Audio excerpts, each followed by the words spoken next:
Shawn, I'll ask you. You've listened to more than a couple episodes.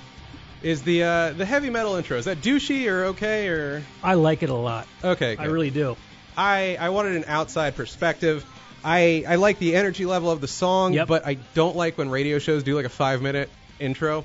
It's like this is all Pavlov's dog crap. You know, you're conditioned just from hearing a couple notes. Right. You know, like how did Pavlov screw with the dogs? He would just like whistle or something. Ring a bell. Ring a bell. And then the food was ready. Yep. And then they start drooling without the food. Yeah. Right. The point is, he didn't sit there with a bell for goddamn 8.5 minutes. It went ring-a-ding-a-ding, the dogs drool. That's how I want the song to work. You hear those opening chords, you're like, what? What is that Dick song? jokes coming? This is, I believe, it's called Beautiful Creation by my brother's former band, I was just Gray about Sky to say, Soul. I think it's really cool that you give props to your brother. I think that it's cool that you use the song. Well, he was quick to point out that he never sold, This is our worst song. and I quote, one damn song because of you guys. So good on him. It sounds professional. He definitely coughed up to get like a real studio for it. Mm-hmm. You know, like the chick that did the Thanksgiving song and the Chinese food song. Right. Whoever that black guy was that I did love Chinese food. Yes, and is it Friday? Friday's the other girl. Yes. Now the Chinese girl had another song too, didn't she? The Chinese food girl. She had the Thanksgiving. Thanksgiving. Yes. Oh God, going deep down the O&A hole with you. Absolutely. That's going to be the whole. I don't go deep enough. The whole episode. No, you don't. But we'll bring you along for the ride. That was a softball. You can sit there looking bewildered. I'm going to bring down the song. John Papa Giorgio. The show is Papa's Basement, in papasbasement.com. Hosts every episode we have ever done. We have a studio guest today, a very rare treat. This is Shawn's third time on the show. Shawn F. I don't even know if we've done 2 guests in a row. Is this your third time? Third I thought time. you only did once. No, he has called in twice. He's been kind enough. Oh, nice. You did First call-ins. time in studio. Nice studio, right? Yep, I did 2 phoners. You know, what I mean, let's keep it like industry. I did a phoner. 2 phoners. Yeah, they built the studio for us. Phoner to a lousy local radio show. So good. We got Pete Maybe over here. Hello. Pete. Back again. You want to tweet me? It's at Papa's Basement. Mr. Shawn F, is at Mondo270 of E-Rock parody fame. That's you're like the Da Vinci of E-Rock parody songs. Yep, sir. I'm still riding that wave 2 years later. What the hell? Hey man, go for it. I think it's great. Yeah, you've at least sniffed the fingers of the show. It was a great time. I listened to your entire SoundCloud. It is good stuff. And I thought you had noticed because you started following me and you started liking my stuff, and I was like, okay, he's creeping on me. Yeah, I do. I gotta like back to, up. I like to see who's listening to the songs, where they are, watch their Twitter. Thank you very much. Even if you know nothing about Opie and Anthony, God rest the soul of that show, Shawn's parodies are just fun to listen to. And I love E-Rock. And as do I. Yes, Eric Nagel, the producer of the show, very good guy. And I don't know, it's just something funny about your ball busting. It's all in good fun. You know, there's no malice behind Eric's it. put in a lot of time. He's got his new show going on. Eric is not lazy by any means. He's got his own show. He's the operation director for Opie Radio. I mean, I just wanted to be a part of the show, and I never missed the chance to say I loved E-Rock. And even when I was on the show, I said I loved E-Rock. So he just kind of took things the wrong way. I want him to you can't have blame you him, on though. his show. I don't blame him at all. If someone even in jest wrote a song about me having like huge man teats, Yep. I'd be like, oh, you know what? Even in jest, here's one up yours in jest too. It was tough because the hosts loved it, Sam loved it, but one of the producers of the show, which was E-Rock, was not in on the joke. I can't blame him. Yeah, I don't either. I mean, if someone did parody songs of me, I think it'd be cool for 3 seconds that someone knew who I was. Especially if you and do by 14. second 5, I'd be like, you know what? Yeah, go autofillate, buddy. Yep. Our side project, Shawn, has got to stop. That's not going to work out. I like that. Autofillate. Yeah, that's a good one. Before we start the show, or I guess get to the meat of it, I wanted to bring up the death of Garry Shandling, which we somehow, I guess last episode we got caught was up back. in the New York storm. Well, we got caught in the death of Butters. Co-host is Butters, who's no longer with which the we were show. saving a seat for tonight. Yes, the seat, we said it was sitting Shiva, but we don't... I think so. None of us know what the hell that is. None of us are Jewish, so we don't know. Shawn over here is like, there's a Jewish thing where there's an empty seat It's at a a religious holiday thing. for dead person. I think it's Moses supposed to sit there, But supposedly. yeah, that's why you have, the podcast still gets as few listeners as it does. We don't have any Jewish people in the cast. That's the secret ingredient to success, boys. Pete over here, convert. And we also have Shawn F in the studio because we're doing this thing where we're doing I Can't Believe It's Not Butters competition, just to see if we can, find out a new third mic. So you may have to live down here. He's new Butters? I can never fill the shoes of Butters. Yes, enjoy your 2.5-hour commute. Yeah. And then we'll finish the hour-long show and bid you adieu. Yes, that's fine. It's fair. That's fair. And we're going to pay you in TGI Fridays coupons. We'll pay you as much as we paid Butters. Oh, God. Endless apps. There you go. Garry Shandling, he croaked a couple weeks ago, one of those like freak heart attack things. Not like, I guess in the realm of heart attacks, unexpected, 66, I believe. Right. It wasn't John Ritter level freak heart attack where it's like his aorta ruptured and like mid-line he's just like, oh, I'm vomiting blood profusely and now I'm dead. That's like, terrifying. Yeah. Yeah, like not I only... didn't even know that. Because I think it was a little bit younger, and I was just like, oh, yeah, he died. And then you told me that, and I was like, that could happen to me. I'm that young and naive. That could happen to me. If I recall, Ritter had some sort of like pocket in the aorta, and then it rips open, starts flooding out of the esophagus. Yeah. It was called a torn aorta, I believe, at the time, right? Something like that. Right. But literally not only did he die and bum out everyone he worked with. For real. He died as horrifically... Made a big mess. On the set, right? Wasn't he one of those? He was on set, I believe, yeah. So, yeah. Like, the only worst thing would be if he, like, peered at the Lost Ark. Right. And just melted in front of people. Short of that, that was as bad as it got. I guess Garry just had a heart attack at his place. I feel like the dude doesn't get his due because Larry Sanders predated. Like, for those that haven't seen it, by the way, Larry Sanders' show... HBO, I want to say like 92 to 98, something like that. Showtime, right? Or no, Garry Shandling show. Oh, was Showtime, yeah, you're absolutely 86 to 90. Right, 100%. But Larry Sanders was his like inside entertainment show. Right. And it was brilliant. It was the first time that you had stars playing like ass versions of themselves. It wasn't, like a glamorized version of David Duchovny. It was David Duchovny in this weird bisexual role where he was like pulling trim left and right, and yet all he could think about was like getting away to a cabin with Larry every weekend. I think the final episode they do a scene where he's wearing a robe that's like barely covering his nuts, just low enough to cover his balls. And they channel Basic Instinct where he's just in a chair like folding and unfolding his legs, and Larry's just doing the averting his gaze, like his he's got the Medusa in front of him. And it was just so well done. It was about entertainment being seedy and crappy, and it wasn't like, oh, at the end of the day, let's root for Larry. Like, you rooted for this character, Larry, because he was talented, and he was against, like, even worse people, like the network, which was just completely heartless asses. Right. But he himself was just a pill popper who used women, who, really crapped on his co-host, Jeff Tambor, as, Hank Kingsley, who did the infamous Hey Now. Hey Now. Yeah, and I mean, that was just huge. Like, when I was a kid. Have you seen his Johnson? Yes, the whole that was a great episode with Hank, the big reveal that Hank is packing a huge dong. I couldn't work with that guy. I believe, That's why we do great together. Rip Torn has the great line where they're talking about Hank's dick, and he says, well, the camera does add 10 pounds. So. And, John, you closed your show with the Rip Torn drop, right? Yeah, that's how much that stupid show meant to me. I grew up, as you did, on, like, early mid guy talk radio. So it was like, early mid 90s guy talk radio. So it's like Howard Stern, for me down in DC, Don and Mike. Both of these guys were just obsessed with Larry Sanders. Like, I didn't see Larry Sanders till like 2002, 2003. But like, I knew Hey Now, I knew multiple sound bites. Mm-hmm. Like, that's how much it appealed to the people I respected in comedy at the time. Even Patrice O'Neal, God rest him. I think one time he was asked point blank, like on O&A or some point, he was just like, what's your favorite show of all time? He was like, Larry Sanders. No question. kidding. Oh, I didn't know that. Yeah, and it's just, and you know me, if Patrice said it, I'm like, yes. Yeah. For sure, yeah. Patrice is like, oh, I'm into girls peeing in my mouth. I'm like, you know what? Maybe I need to get into the yellow. That should be my next thing. If it was good enough for Patrice. It's at least twice a day where you're like, well, Patrice always says. Yeah, exactly. I'm like, I know.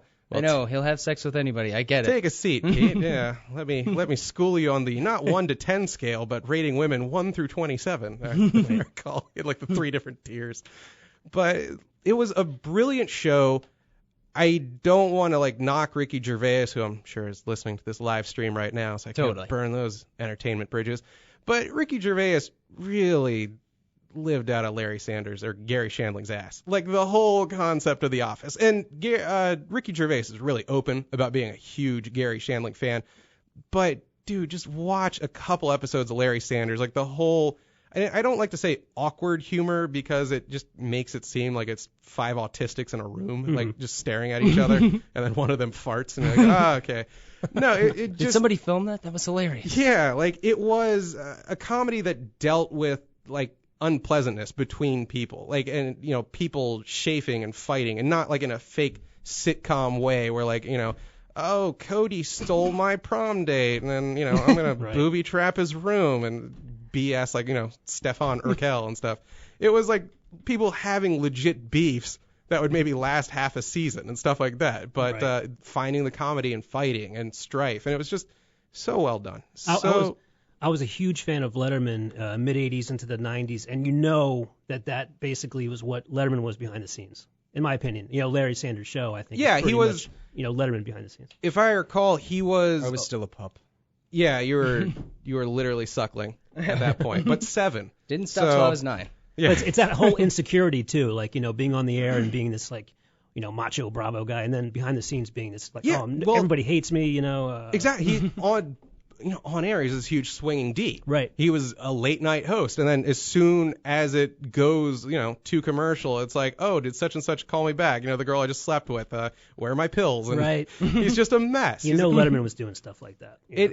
I think you hit it directly. It had to be Letterman. Absolutely. For some reason, I don't see Johnny Carson sweating women. Right. Johnny's just like, oh, yeah, I didn't pull out of that one. Make sure to shove her down the stairs, Frank. Exactly. With the exception of his relationship with Hank, that was probably more Johnny and Ed, I'm sure, yes. you know. It was just all good. Do yourself a favor. I know it's really hard to look up on YouTube now because, first of all, probably HBO got to yanking a lot of the episodes. And I think there was like a copyright issue because it had so many songs in it that HBO, to my knowledge, does not carry it on HBO Go. Because I'll be damned they didn't if want I to pay wouldn't for the royalties? Something like that, yeah. Like you're not HBO or something? I swear to Christ, I know you can't get like Dream On from years ago, but that's fine. You know, I'm a little kid. I don't have to like watch heard it enough. Dream On to see tits. Right. Like, do you know they did that with Quantum Leap? Remember that when they put the Quantum Leaps out on DVDs? Because like you know on the Quantum Leap he would go into the 50s and they would play all these 50s songs. And then they put it on DVD, and they didn't have the rights to the song, so they just had this Muzak playing in lieu of like Elvis or you know Kiss or something like that.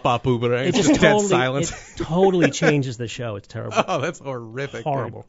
The problem with Larry Sanders, there's a dude who entered the NBA who's already out by the name of Larry Sanders, who I think played for the Bucks. So now, do yourself a favor, Google Larry Sanders fights X. And, you know, just anyone from the show. And instead of getting him tearing into Rip Torn, it's just like 5 pictures of this, like, you know, 7'2" black guy fouling. And you're like, what the hell? Why did, you know, out of respect, could you have not, you know. Yeah, that's the first thing that comes up. Put an extra S on the end of Sanders or something? That's a damn shame. That's a damn shame. It's not fun. It really, and I noticed that about a year or two ago. And I was like, I watched it obsessively back when I had a desk job. And a couple years ago, I was like, you know what? How about we watch the entire show a 6th time? And then I'm like looking up Larry Sanders clips, and it's just guys shooting 3-pointers. My entire first page of Google is just the best. Larry Sanders of the Bucks. Isn't that something? That's it. It's just such crap. It doesn't even have like the wiki character or something like that. You'd think that would come up pretty soon. No, it's one of those things that predates by maybe a decade at the most. Everything being online. It's just such crap luck. There's this divide where if you predated the internet in terms of like people, not just the internet, but people really easily being able to make YouTube clips or share, you know, GIF files or GIF files. God, if we'll ever figure out the GIF is the right word. Right? I feel that's like Civil War. No. It is. I'm GIF. not saying GIF though. I will not say GIF. I won't say it either.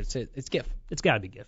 It's GIF. It's pronounced GIF, like the peanut butter, but like you might as well be calling Pete the N-word over here. Call in now. Do you prefer GIF or GIF? Yeah. Yeah, no, tell us on the Periscope. Yeah, tweet it in. But there's just this sad divide where like shows that were like 3 years too early they might as well be cave paintings. Right. It might as well be goddamn Donna Reed on a black and white. You'll never find it. Yeah, and yet you have, like, The Office, just every damn word Dwight ever uttered is now a meme. But, you know, Larry Sanders 10 years prior doesn't get that kind of love because it just, no one was sitting there obsessively watching it and screen capping it from YouTube. That's also the same reason a lot of celebrities never got in trouble back then. It's because you couldn't pull out your cell phone, throw it on YouTube or Vine or whatever it was.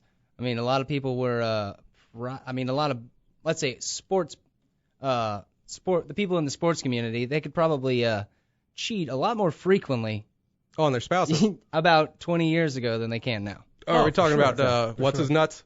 But just all of them? No. There's a lot. I don't remember. I was like, if it's basketball, yes. It was like the Lakers' first round pick from last year.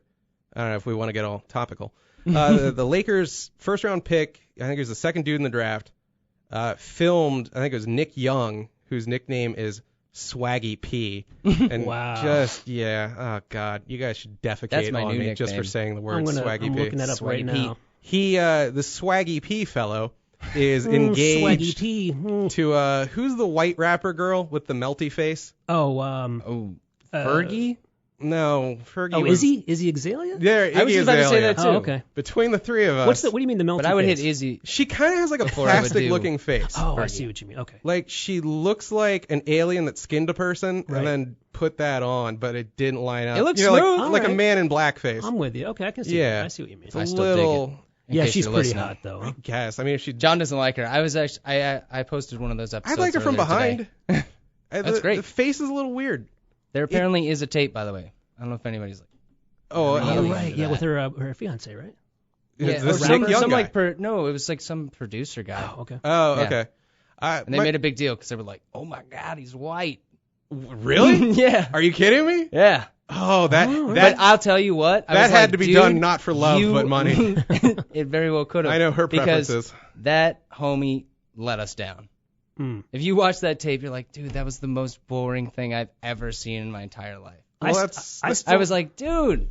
I still say the Kim Kardashian that one does not get more boring. Yeah, we can't crap on that enough. Yeah, it's terrible. Oh my God, she is so dead fish. Which again, I wouldn't really care because like back in the porno era about 2007, like I was obsessed. Like I thought she was gorgeous. Right. I would have been 30 seconds either way.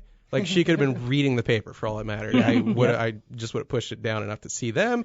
Would have been done. Okay, go back to the funny pages, honey.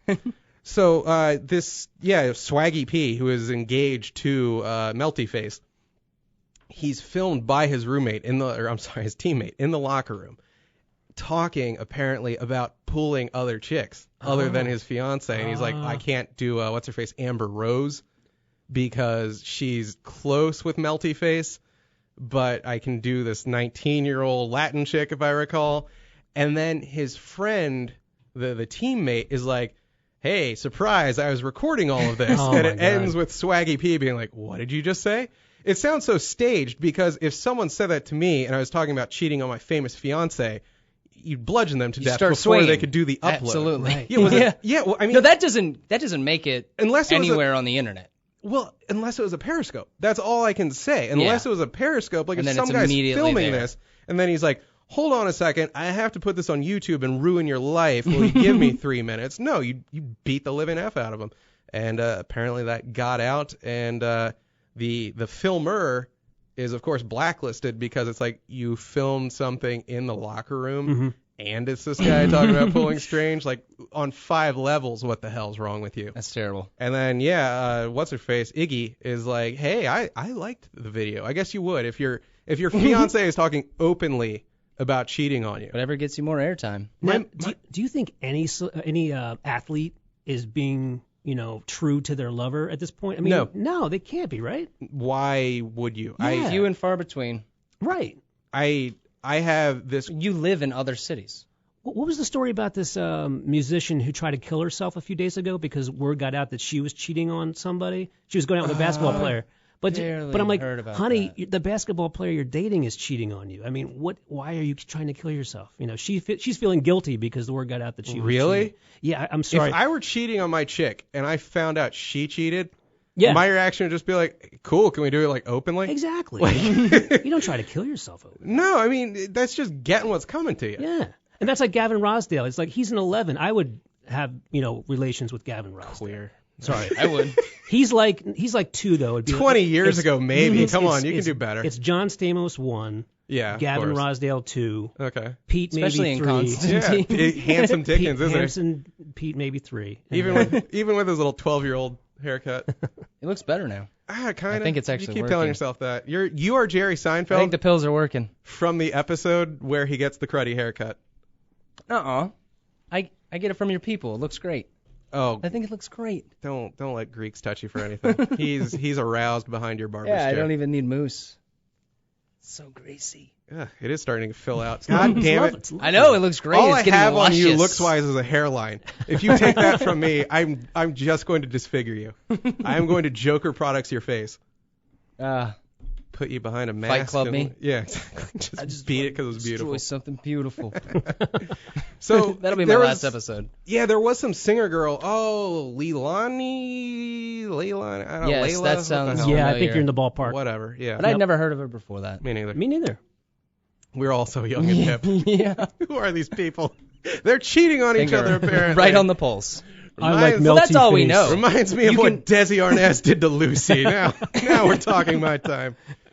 Yeah, I didn't realize that she was trying to kill herself because she was busted cheating. Yeah, and Why? something it was even dumber because apparently it was a rumor that she was cheating on the guy, but it wasn't true. But it got back to the guy, and then she Instagrammed a photo of herself in a hospital bed and said, try to do the worst tonight, da-da-da. I'm so sorry. And I'm like, dude, the person that you're going out with is cheating on you right now as your Instagram. Yeah. I mean, give me a break. He's like, oh, man, my girl almost killing herself really has me down. Can you suck the poison out, please? Just suck the sorrow right out of that. Yeah, he's like looking at her Instagram while she's, oh, man. giving treats. Good Lord. If you're going to pull a Lucretia, at least go through with it. Sorry, that's for the Latin nerds. Lucretia. That was the famous Latin story, if I recall. I like how I say famous Latin. We all know that. Yeah, like famous the Lucretia one. story. Yeah, that. This is from comes like up Latin about once class a when I was a month. kid. Well, if I recall, there was a guy who there's Lucretia the wife, and she was supposed to be Lucretia. This is that's what it sounds like these days. But Lucretia back then was an Italian, I suppose, and I could see that. she was this virtue held up as an example of Roman virtue because a guy was like, if you don't bang me, I'm going to spread the word that you did bang me. Oh. It's good to know that even 2,000 years ago we pulled the same crap as men. Why not? And she was like, if it ain't broke. So get this, she goes before like her husband or the Senate or some crap and is like, I never balled him, but just to prove I'm faithful, killing myself now. Peace. Slits her throat, dies. And that's what you're supposed to do as a Roman woman. No kidding. Good Lord. And this is way before Twitter. A little bit, yeah. So a word couldn't have got out too far. At least 20 years prior. Perhaps more than that. They're just there like, I don't know if I believe her. Well, she did. She did kill herself. She still did it, dead whore. Oh man, I want to also do. God, this is so horrible. I heard the words "dead whore" and then I'm like, next segment. Speaking of, I was talking with Shawn before the show. Lies. About this. Yeah, it's true. You just walked in here. You're like, I'm ready. I'm just kidding. And we both have seen this bizarre, and it's now like 3 years old. So again, we're keeping it topical. 3-year-old Scarlett Johansson movie called Under the Skin. Under the Skin. Where I just saw it a couple days ago. She plays an alien that gets nude like multiple times. Like imagine like a Species level of nudity. Like, you know what I mean? Like she's just seducing guys, getting naked, seduces another guy, gets naked. That's the plot line? Yep. Because I've seen these pictures multiple times. I mean, they The maybe stills, come yes. up like once or twice a month. I think you mean Pete, maybe. Sorry. Okay. No. Alrighty. You see, on I was paper, like, where's he going? On paper, that makes total sense, right? Hey, let's go out and get that movie because Scar Joe is naked. I didn't know she was she's supposed to be an alien in that movie. Okay, so I looked at this. I kid you not. I would say upwards to 1,000 times. It's imagine if still had on no one idea. end of the spectrum is Species, which was what 95, and Yeah, it was that mid-90s, girl. sure. It was Natasha. Henstridge? Henstridge, yeah. Right. Good pull. It was there's two Natashas. There's Kinski and Henstridge. I guess that one was Henstridge. Yeah, Kinski's the older one, right? I think you're right. 80s or Cat People. That Henstridge girl was like, I remember that. So there. See, that's another example of someone who just was like this far ahead of the curve. Right. 10 years later, that woman would have been nude all over the internet, and who doesn't want that for their daughter? But she's like 95 naked, so there's like that one crappy still from Species that you can like dig up online, and that's it. So much in the same vein, if Species is like this pulpy B movie thing about an alien seducing people and spoiler killing them, on the other end of the spectrum is the art house version of it, Under the Skin, which is a near wordless, soundless film where, let's be honest, it's just the female alien version of the Bang Bus. Yeah. Scarlett Johansson is just driving around. Casting couch. Yeah. Like Ireland or some crap. Right, she's driving in a van. Yeah, she's in a van. Literally. Oh. Picking Yes, up definitely dudes. Bang Bus. Sorry. And then we get into this, it gets all artsy all of a sudden, and we cut to a depiction of sex as her walking away from guys while stripping. And the guys follow on an all-black background. Like, it looks like we're in outer space, like 2001. And they slowly sink into this swampy morass, this just weird... It's like tar almost. Yes, and they disappear. And I guess that's like symbolically she's killing them They or just consuming hypnotically them. fall. Yeah. Well, it's ScarJo putting her fat pooper out. Like anyone would. Anybody would walk forward Yeah. towards her Yeah, slowly. that's true. Like the Pope could have a foot in his mouth and he'd be like, "Uno momento, got something to tend to here." And what's so weird is if like 10 years ago you said like there's a ScarJo naked movie and she's naked a lot, and yet it is so weird you would not be able to even achieve, much less maintain liftoff. Shall we? Like, for some reason, that's the one thing I chose to be clear or clean about. Sure. Yeah. Liftoff instead of erection. I would say BS to you, good sir. I'd be able to operate under any conditions. You could put ScarJo naked, like, superimposed on Faces of Death 7. I would absolutely challenge that if somebody said that to me. And yet, I bet money. They would be the winner chicken dinner. Because the movie is so damn weird and sterile that even though I'm not kidding, like every 10 minutes, like they're coming up on a commercial break, she just strips. And it's so weird after she strips and so asexual. Right. You're like, what is wrong with me? Like, it makes you question the functionality of your parts. And then, so it's like starts off, she's like just undressing and you see bra and panties. Like, okay. And then like the second dude, it's like her, you see her posterior. And you're like, cool, we're upping the ante. I like where this is going. The human mind, it can figure out patterns. I think I know where pattern 3 or 4 is taking me.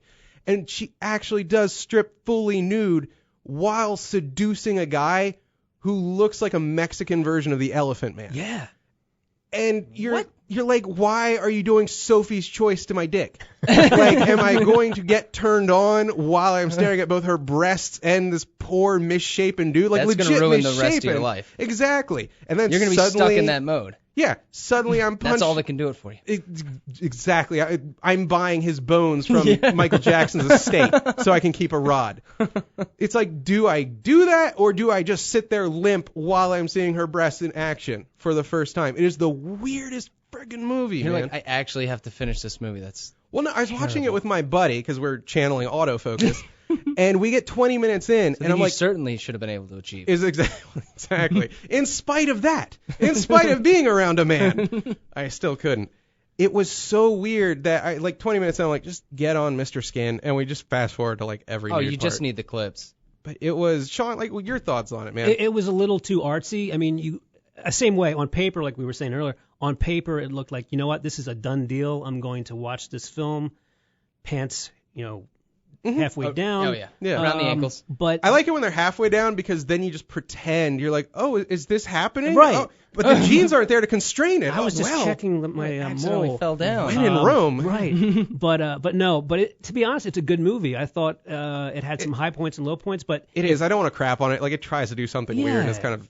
I'll applaud anything doing that. Very artsy, but absolutely not a spank movie. I know that this isn't terribly important because I guess the plot line was. You're right. It isn't. She gets so naked. We'll kill your mic now. But what was the end game? I mean, you guys finished the movie. What was the whole point? Well, the end game makes things even weirder because I believe, because I went the last 5 minutes because it promised more nudity, she is beaten and raped, and the rapist pulls her fake skin off and reveals that she's like a black T-1000. Right. And then he immediately says, I'm going to pour gasoline on her right now and burn her to death. He sprints away he says it? to, I guess, like... No, in his mind. I was like, God. So you can see it on his face. Like it's a realization. Like, I'm going to burn this. I was like, I've done movies the that world's bad greatest actor, by the way, because you see his expression, you're like, he's going to find gasoline and burn her. How do you do that with just your eyes? He's Brando. It's pretty awesome. So... Yeah, I don't know if this is his MO. Like, he took her into the woods and he does a lot of rapies, and it's just like he had that gas can behind. I lied. Behind like old Pine Tree 47, and like he just is beating and raping and gassing every woman there. That's a weird part of the movie because halfway through the movie, like you mentioned, she pretty much like kills all these guys, and then halfway through the movie she starts kind of almost feeling bad. Like she starts feeling bad about the guy with the elephant man face. Okay. She actually lets him go. And Does she? Yeah, okay. And then she starts kind of feeling bad, and then by the end of the movie, Which is weird because that guy knows it's not going to get any better for him, so he's probably like, why didn't you kill me? Right, exactly. She kind of opens the door and lets him leave. But it's true. But then what happens is, and then by the end of the movie, she's actually very fragile. She goes into the woods, and then the next thing you know, like you said, this guy starts attacking her.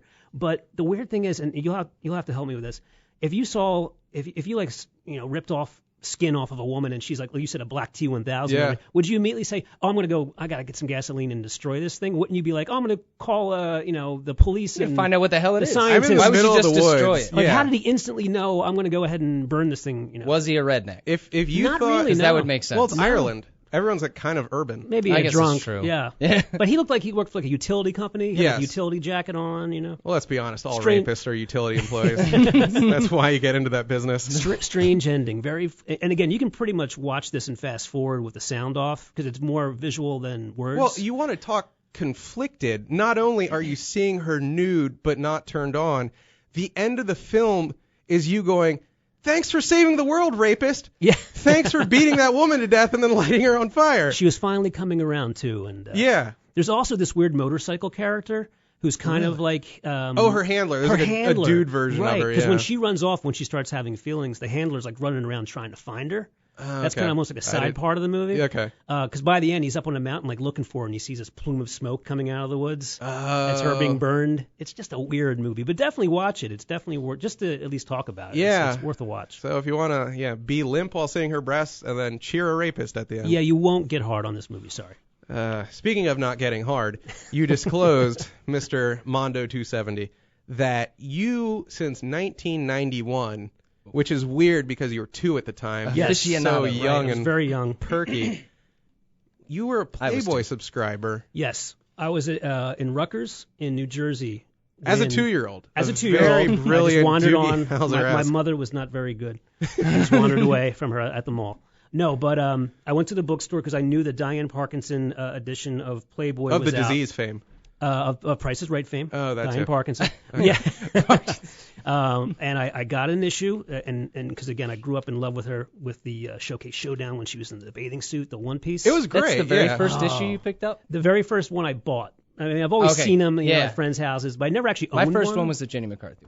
Oh, no kidding. Okay. That was in my first couple. That was way deep into my, membership. When the Jenny McCarthy episode came or issue came. But yeah, so there was a little, ticket in there. I ripped it out, filled it out. So I've been a Playboy subscriber since 1991.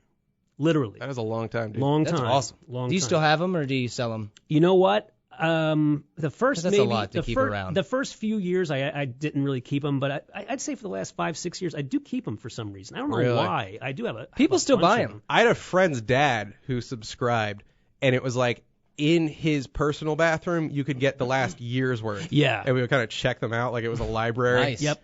And after that year, always mix it up. he would chop up the issue like a serial killer taking trophies, and he would take out like the pictures and the centerfold and discard the rest. And so if you went deep into his closet and then put him in his high school locker, like was, what does he do? Why is he cutting them out like that? This weird series of folders that was just non-stop Playboy photos.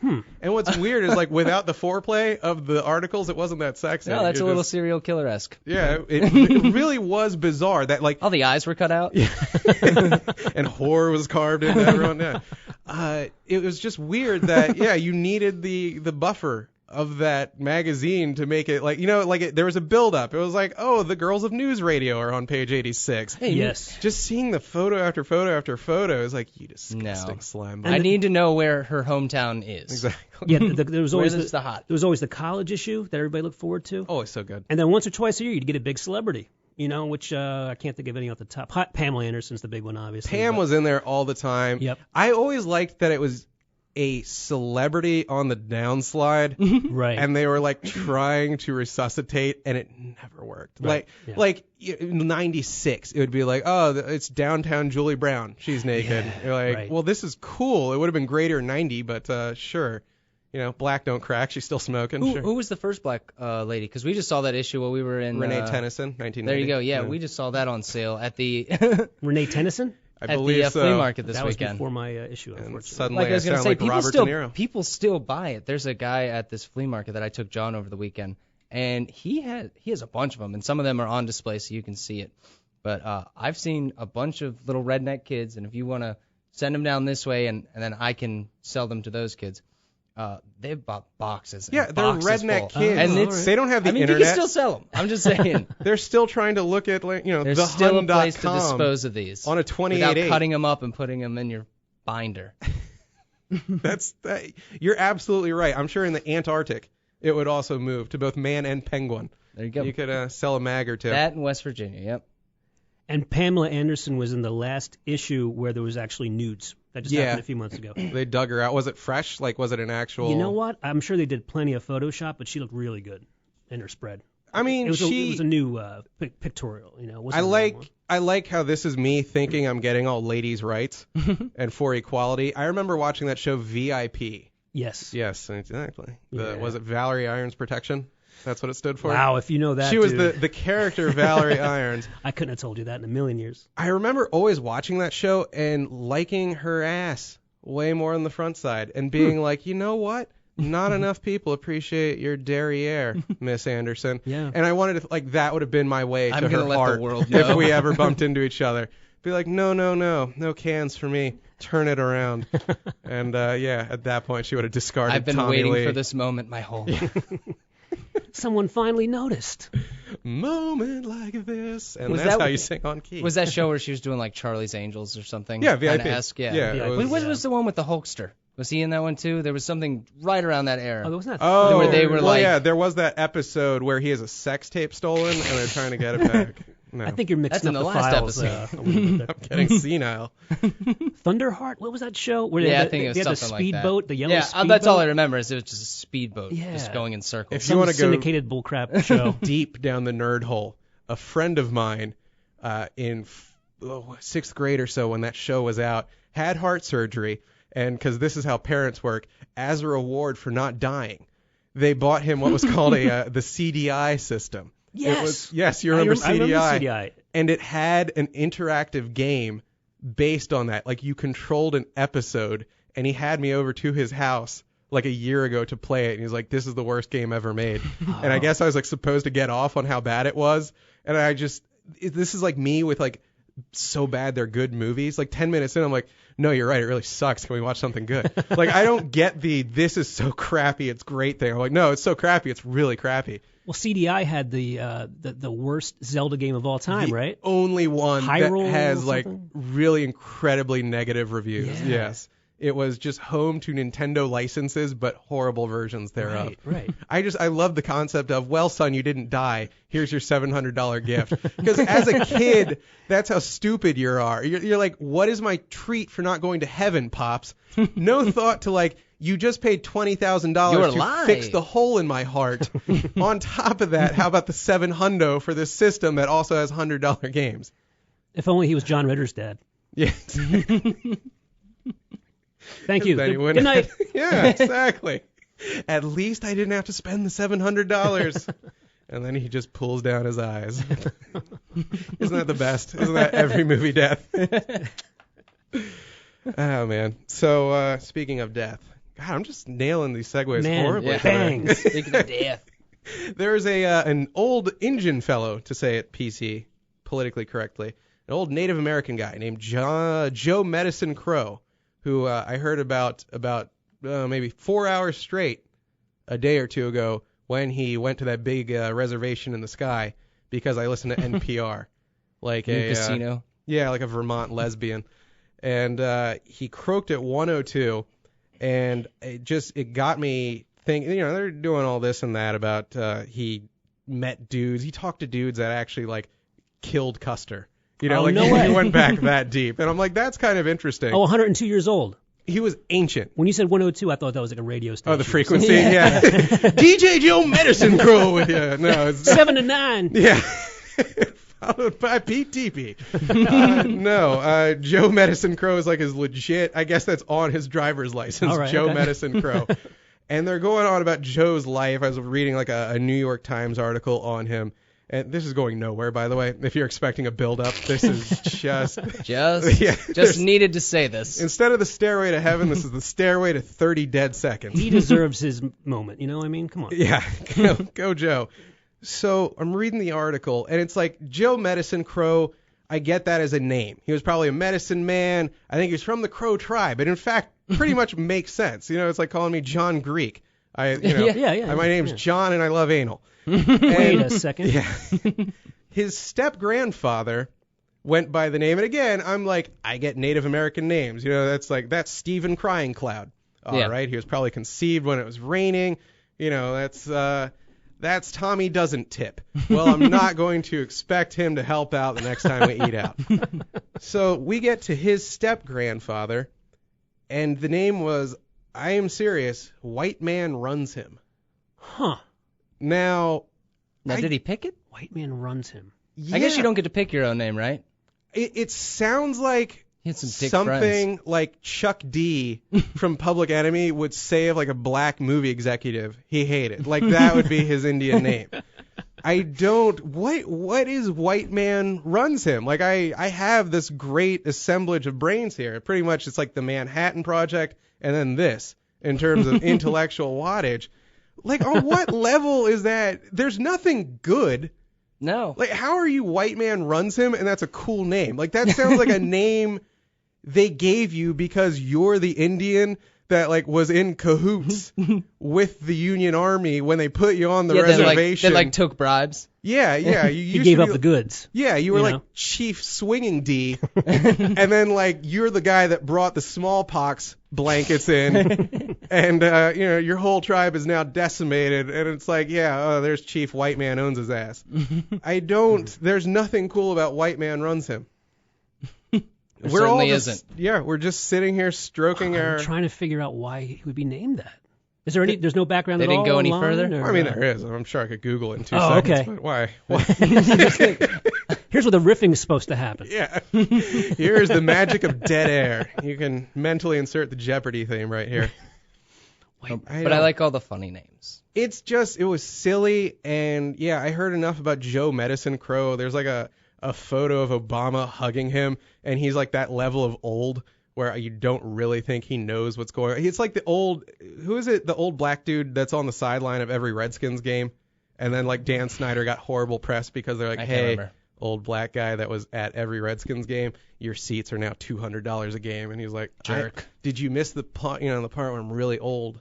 I can't afford that. I have diabetes medicine to purchase. Isn't there something called the MC Hammer rule in football? Like 1 year MC Hammer was like sideline of a football game. I'm guessing the Falcons. Yeah, and then there was like too much attention, so then celebrities couldn't be on the sidelines anymore. Really? I think they call it the MC Hammer rule. Well, there's like, I guess that's like legit celebrities, but he's like one of those like team He's just a normal guy. He's a diehard fan. Almost like a mascot. Exactly, like an unofficial mascot. Like, because I don't even think the Redskins, as much as they're like, screw it, we're never changing the name, I don't think they have like a mascot who's like dressed up in full war garb and like twirling, tomahawks and crap. But they're able to be like, well, that old guy's doing it, and we're not gonna, mess with his crap. There's a guy like that in SNL who's been to every SNL since it started, but then like after a while they just started giving him tickets, so they didn't treat him like a piece of crap. But it's absolutely impossible to get tickets, and I'm basically just every time I hear about this guy, I'm like, damn it. Was that Johnny Loves SNL? I can't remember what his name is. That's some Indian guy. I didn't know about that. Like, how old is the dude? Native American. Like are those tickets going to be opening up soon if you catch my drift, or did he get in on the ground floor when he was young? Very likely. I think it's not very likely, but yeah, if he keeps doing that, and he waits in line too every Saturday. He's like, oh, I know they gave me tickets, but like I still wait in line with everybody. He keeps that. He's about 70 or something. That would make me angrier than if he just walked in. Like, why do you have to humor me and sit in the line? Like, does he go up there, Dick? I know you have a seat. Does he go like whole hog to sell the bit, as it were? Is he like, oh, I hope I get a ticket? Such a diehard. And then they send home the people, like 75 deep in front of him, and they're all just doing it before. Walking away dejected. And 3 in the morning. Yeah, and he's just sitting there like, oh, guess what, asses? I actually got tickets. Flipping him the bowfinger. Tommy's standby ticket. You got to get on the inside. We need Indian names. You got on the inside of Opie and Anthony. Yes. Just before they split. Yeah. I crammed my way in there. Right before. Why did you get in? Did you just hit them in the Twitter? Oh, yeah, it was your fault, by the way. But how did you get in there? Was it via Twitter? Or? You know what? They had a parody song. Well, it was actually a jingle contest that was at the end of 2013. And I remember, initially it was like supposed to be a show jingle, and then immediately it just became like parody tunes. Right. And they're like, hey guys, this isn't a jingle. Right. Like, we wanted something original, and then everyone was Will just you guys please quit being jackasses? Yeah. And we asked you for something. I had 0 jingles in me, but when people started submitting songs, I was like, I can do something with songs. But unfortunately, it was all E-Rock songs. That's all I had. And then luckily they did. That was your inspiration? Yeah. See, I always wanted to be a part of the show, and that was the only way. I mean, being a 40-ish man who's already, been through college, and I was in radio, TV, and film, and never had a radio job, I was like, you know what? Here's a chance to kind of at least get noticed. Maybe they'll play it, maybe they won't. Well, for God's sake, Anthony got on the show by doing an OJ parody. 100%, right? So I'm in my mind, I'm like, if I can just get my dim little fluorescent bulb in your head going off. If I can just get my name mentioned, maybe I'll get my foot in the door. So there's a couple people that started as callers. Sure. Oh yeah, absolutely. Yeah. There's a guy named Danny who was kind of just a fan in the audience who became an associate producer. Danny Ross, who everybody hates, including me. But that's another story. But I didn't know that was Danny's origin. Actually, he was just a caller. Yeah, I think he was just like a fan, and they picked him out of a crowd. And next thing you know, he's an associate producer. So I'm thinking, if he got that for just being him, I can maybe at least make some original songs. So next thing you know, they start playing my songs, and I have it recorded, and it's like set in stone. After they played a few of my songs, Opie's like, Shawn F, send in anything, whatever you want to send in, cool. So then that has to feel great, by the way. Dude, it was amazing, absolutely amazing. So that kind of started my 15-song run. At that time I only had like 3 or 4, and then I just started cranking them out once every couple of weeks. And next thing you know, they're saying my name, they're using my songs in podcast commercials, and I'm like, this is incredible. And as we started getting closer to the end of the year, there was a weight loss contest that was going on between E-Rock and Roland. And I had DM'd Sam, because that's another cool byproduct of this, is that Sam started following me, Opie started following me. I built some rapport with his people, and you get to start talking to them. It was amazing. Yeah, amazing.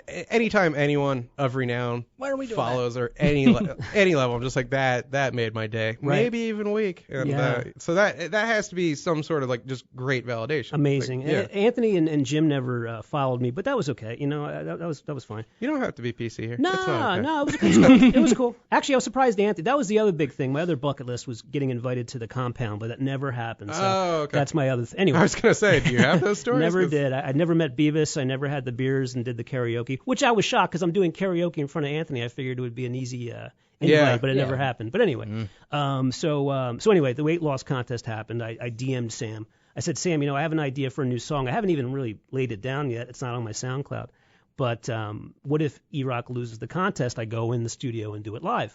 And he's like, you know what, send me the song, we'll talk about it. So I send him the song. A week goes by, I don't hear anything. I'm like, oh, crap, he doesn't like it. It was the Lazy Guy song, the Hall & Notes parody. Oh, okay. So after a week, he emails me back, dude, can you come in on Friday? Love the song. What is it to the tune of? Private Eyes? Private Eyes. Yeah, Lazy. I was like, what is that right? Exactly. So So it was going to be for that Friday. And again, this was built up over 8 months. All the parody songs were played on the air. Everybody loved them. Yeah, and I want to jump in and bring you to a screeching halt. Oh, no, it's all right. No. For those that don't really listen to, or they're mostly podcast people, Opie and Anthony was like the last vestige of national guy talk radio. Like Howard Stern had moved to Sirius, Opie and Anthony were XM, and that was it. It was completely off the airwaves otherwise. Right. So it's like, there's what do we determine their actual daily listenership was? You know what? I don't think they really have a hard number, to be honest. Yeah. I don't really know, but I know they're doing well. There's no question about it. Let's say on the very, very conservative end, it's like, 40,000 or 50,000 a day or something like that? I would hope more, but you might be right. I think way more, but yeah, that's me, conservative really guess. Lowballing. Yeah. So, it's awesome that Shawn is coming off the streets. He's a big fan, and they're mentioning the dude's name on air. I remember I was dicking around with the Mike O'Mara show after Don and Mike broke up. And one time they had me on a live episode, and they're just like, he looks like Augie from Summer of 42. And I'm like, wow. I understood zero of that reference, but I will play that clip on air. And it was like a 5-second throwaway. So this guy's creative work is getting played on this show. It had to be, you probably couldn't, walk outside for a week. You were packing such a hard on. Oh, I was so excited. And I was driving my wife at the time up a wall because I'd be playing the song for her, and I'd hey, listen to this. And then she'd oh, it's really funny. Send it in. I was like, nah, I got to tamper with it some more. And then I'd have her listen to it 100 times. Mm-hmm. And by the time I actually was ready to send it in, she hated the song. I hated the song because I would just tamper with it over and over. But again, I was really happy that, Opie was loving the songs. Anthony was really loving Piggin' Out. If you ever go back and listen to Pigging Out when they aired it. Which one was that to the tune? It was actually a parody of a song that Jim brought to the show. It was called Making Out. Remember that? Yes. The Mad song, right? And after, yeah, exactly, yes. From the Mad magazine. So that was kind of the one that really broke through. And then the next thing you know, again, it was a crazy ride. But again, at the end of the day, though, when I went into the studio, and even leading up to that, I always told E-Rock, any chance I had, or said it on the air, I was on your podcast, and I was on another podcast too, and I always try to say, I know, I'm sorry, who actually is now defunct. It was that's what he gets. Yep. Yeah, it was, and that's another story. Anyway, but I always said this was never an I burnt it down. This was never an FU to E-Rock. Pardon me, my putting the letter out there. It was never a screw you. This was always just really my way to kind of be involved with the show. And again, I became a tiny little footnote to the show, but at least they knew my name, you know what I mean? It's more than 99% of the people out there. For sure. Yeah. And again, with the you got the Reddit exposure. Yeah, everybody loves me on Reddit. Oh boy, I never go there anymore. But anyway, so when I got on the show, I thought, okay, this is cool. I'm physically, like you said, not many fans get on the show, much less have the opportunity to sing their songs, which is ridiculous. You got in studio too. So absolutely. Yeah. And I was dry mouthed as I probably am now, and I was nervous. My knees were knocking. I had my hands on they were making fun of me the whole time. I was just a nervous wreck because again, I was just in front of it was the end product of 8 months of work. Literally churning out these songs and trying to make them quality and funny and stuff like that. So. Got on the show, and then E-Rock, again, this has always been, I wanted to have fun with the show. I didn't want to make anybody feel bad. And I really think at the end of the day, everybody was in on it instead of E-Rock. And I think that's a big reason why, after I was done and after I left the studio, they've never mentioned my name again on air. I still get tweeted, I just got retweeted by Opie, doing stuff. But it's like when I walked out of the studio, it's like I flipped the off switch. It's like, no more Shawn F. I mean, we were saying it. Before the show, I completely see his point of view. If someone was pointing or making these parody songs of me, I'm not going to sit down and parse the damn lyrics to be like, while he does say I have huge bosoms, I think he's doing it with a smile on his face. I'd be like, he's an ass. It didn't help. Keep him the hell out of here. It didn't help that I was, speaking with Opie on DMs, and I'd say, hey, I'm glad you like that last song. And I still have it on my phone. He said, keep it up. We love it. You know what I mean? And I would have stopped, if they told me to. I didn't want to make anybody uncomfortable going to work. Because like you said, I wouldn't want to go to work every day and say, hey, Jim says you have fat boobs. You know what I mean? I'm like, well, screw Jim. But yeah, it would have been nice because a few months after that, Sal, who was the associate producer at the time, left the show. And I actually applied, and I believe you did too, John. Oh, yeah. You're very deserved as well. One of 100 XM jobs I never got. But I'll tell you, I put my resume in my cover letter. I mentioned, all the things I did for the show. Yeah, you're a known commodity. That's why it's weird you didn't get any sort of callback. Yeah, I mean, it's been 2 years gone now, but I do look back. So there's still a chance. Well, no, but I mean, it would have been nice to have been brought in, because Yeah. I basically got the cover letter back that says, thank you, but no, we appreciate your, it didn't even there was no personalization to it, and I felt a little smited there. I was like, I'm not the average person off the street. I did do stuff for the show when I was in the studio, so it would have been nice to maybe get an email or a call. At least put a smiley emoji at the end of the piss or at least brought in just for an interview, you know what I mean? Yeah. And I know it's probably at the end of the day not the decision of Opie, Anthony, Jim, or it's probably HR at the end of the day, but it just felt kind of weird that it just ended. I think first round, definitely the decisions of HR. For sure. They're like the first Barry you have to get by, and they're like, I don't think so. I don't think we should go over that again, because I feel like they had a lot of respect for you. They really liked your stuff.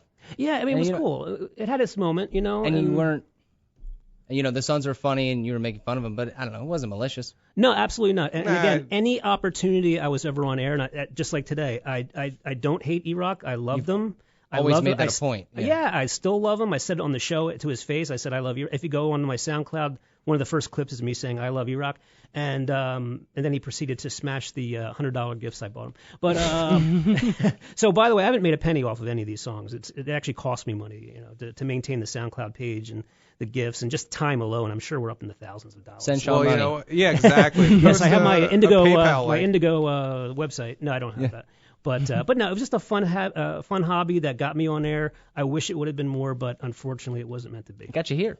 It got me here. Yeah, you guys are great to me on Twitter. Let's not undersell it. I still have a lot of Twitter fans. I have over 100,000 plays on SoundCloud, and that's not trying to be braggadocious. Which is no joke, yeah. I mean, and this is from all over the world. I'm just bummed.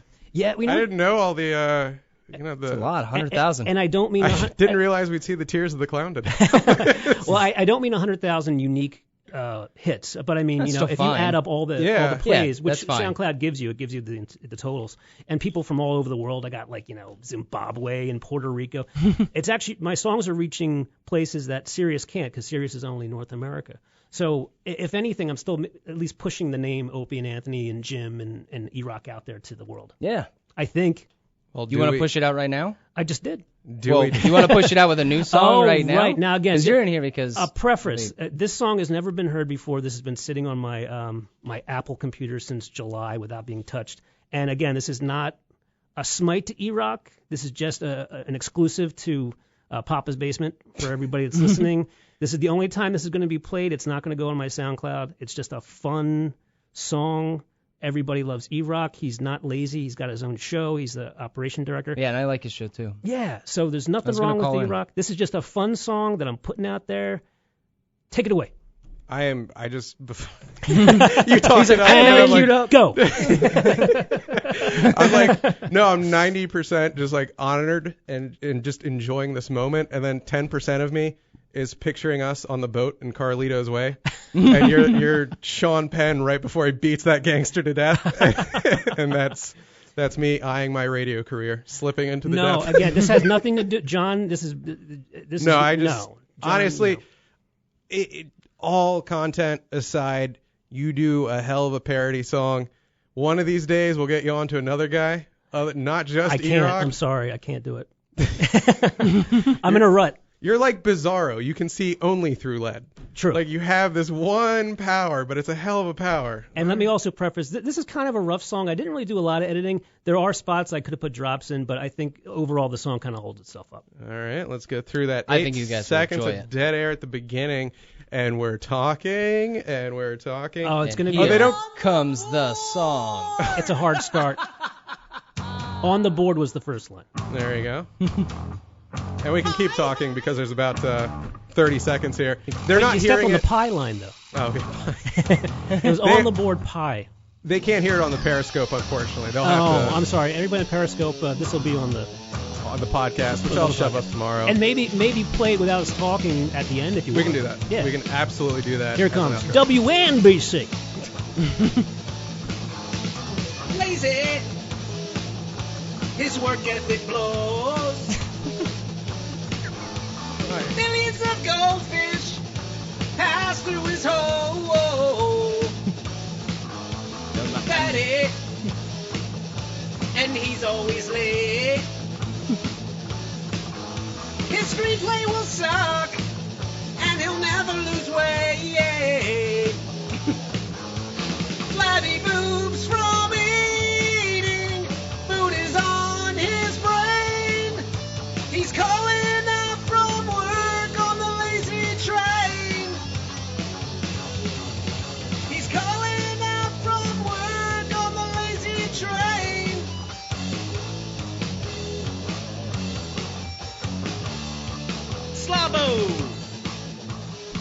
right, we can pot it down. Oh, boy. They make me sad. They take me back to when O&A was an actual thing. Yeah, you really do have a set of pipes, man. Unfortunately, there's 5 other like hidden songs on my Mac 2 that may see light someday, but probably not. This was probably the best of the batch. So thank you for playing that. Hey, my pleasure, and thanks for coming down. I feel like this was like the first of the posthumous Tupac releases. Yeah. And you're like, oh, don't worry, they get way worse. We're trying. But whole lot of tapes from the dead man. I almost kind of felt like it was a full-time job before, because I would go to work, I'd come home, and I would make these songs. But after a while, again, the show moved on, and I stopped getting the DMs, and it was like, you know what? Okay, it had its moment, but I would have loved to have been an associate producer, just behind the scenes. Again, not being on air, but I thought I had more to give. But hey, that's life. You move on. I wish there's like some gig you could get. Like you're talented if you have that kind of single-minded focus. The same way with Pete over here.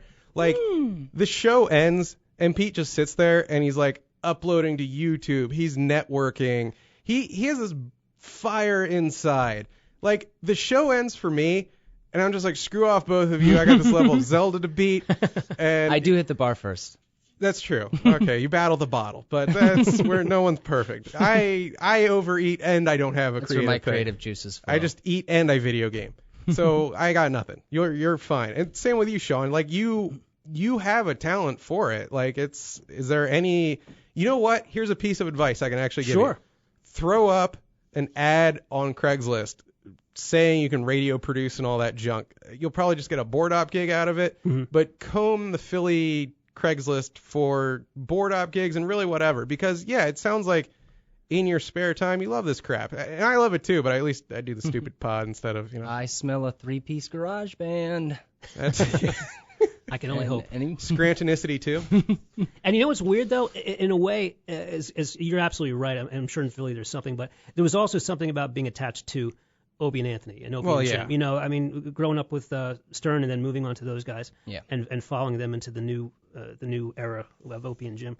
That was where I wanted to be, and I really felt that I could contribute to that show. I had the same sense of humor, and again, I thought I kind of broke through, but it didn't break through. I think you did too, but no, I mean, to a certain extent, it's like you got to take an at-bat with the Yankees, today. Exactly. And then I'm like, hey, why don't you try out to be the bat boy for the Cincinnati Mud Dogs? Right. But don't get me wrong, I don't want to sound bitter because I'm not. I'm so pleased that everything worked out the way it did. That's a fun experience, but it was so fun. It was so fun, and thanks. Few people can say that they got into that studio. Thanks to Sam for having me in, and then Opie who urged me on, and Anthony and Jim, and it was an amazing time. And again, I have nothing but great memories of all that. And I'm glad everybody loves the songs. And again, please go to SoundCloud. It's still up. Go to Mondo 270 on the Twitter, and you'll see the link right to the SoundCloud. Awesome. Yeah, and I'll play an uncut clip of it at the end that I'll also leave at the end of the episode so you can cut the audio. No, I insist, sir. You drove down from Philly, for Christ's sake. That's very nice of you. Let's do the little outro music. There we are. Well, again, Shawn F. Thanks, buddy. It was really cool to have you swing down. Love you guys. Thanks so much. Glad we could wrap up early. Yes, so you can get home by 11:30 and not fall asleep at the wheel, because it was worth it. That would be such a tragic ending. Oh, God. That would be like he just premiered. Lazy Train. Might get us a bunch of hits. Exactly. And then you Stevie Ray Vaughan into the side of a mountain. I'd feel bad. I'm okay with that. Okay, all right. There's some black humor for you. Also, at Mondo270 on Twitter for this, man. And I'll also put the Twitter link in there. And set up a PayPal, dude. I'm sure someone wants to give you some money. Oh, thanks, man. Thanks, John. Thanks, Pete. And at Pete Maybe over here, it's at Pete Maybe. That's at Pete Maybe. It's really simple. It all worked out. I'm John Papa Giorgio at Papa's Basement on Twitter, inpapasbasement.com. Find us on Stitcher. Find us on iTunes. Leave reviews on both if you have to do one, because let's be honest, they're both a pain in the ass. iTunes. They're not iTunes fun, but do it on iTunes. Yeah. And then check out the YouTube pages. Whenever we do these shows, we do the Periscopes. And I edit them so that you're going to get the clear audio plus the Periscopes. We do a little bit.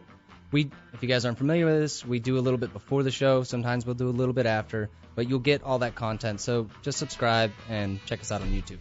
Yeah, and again, I'm going to do our little outro clip, and then I will play Lazy Train in its entirety so you don't have us chuckling underneath it. Buckle in, folks. Oh, God, sorry. I was so close to making it the whole way. You have a cough button over there? Yeah. So much for the professionalism. All right. Thanks, buddy. Peace. Till the next one. We're out.